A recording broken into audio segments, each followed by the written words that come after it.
Kuwait തീപിടുത്തത്തിൽ മരിച്ച കണ്ണൂർ സ്വദേശികളായ രണ്ടുപേരുടെ മൃതദേഹങ്ങൾ സംസ്കരിച്ചു. ധർമ്മടം സ്വദേശി വിശ്വാസ് കൃഷ്ണൻ, പെരിങ്ങോംവൈക്കര സ്വദേശി നിധിൻ എന്നിവർക്കാണ് ജന്മനാട് യാത്രാമൊഴിയേകിയത്. കണ്ണൂർ കുറുവ സ്വദേശി അനീഷ് കുമാറിന്റെ മൃതദേഹം ശനിയാഴ്ച സംസ്കരിക്കും.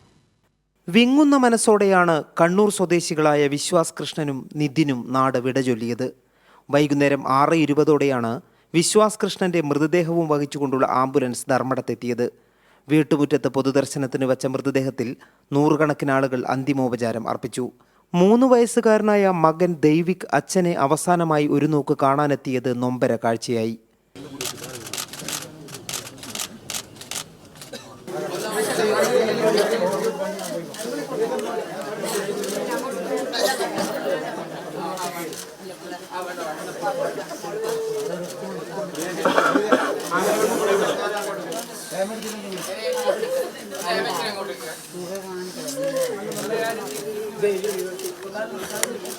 K Sudhakaran MP, K Shailaja teacher MLA, CPIM ജില്ലാ സെക്രട്ടറി MV ജയരാജൻ, BJP നേതാവ് PK കൃഷ്ണദാസ്, ജില്ലാ കളക്ടർ അരുൺ K വിജയൻ തുടങ്ങിയവർ അന്തിമോപചാരം അർപ്പിച്ചു.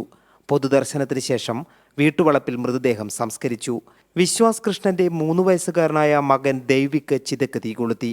പാടിയൂട്ടുചാൽ വയക്കര സ്വദേശിയായ നിധിന്റെ മൃതദേഹം 8 മണിയോടെയാണ് വീട്ടിലെത്തിച്ചത്.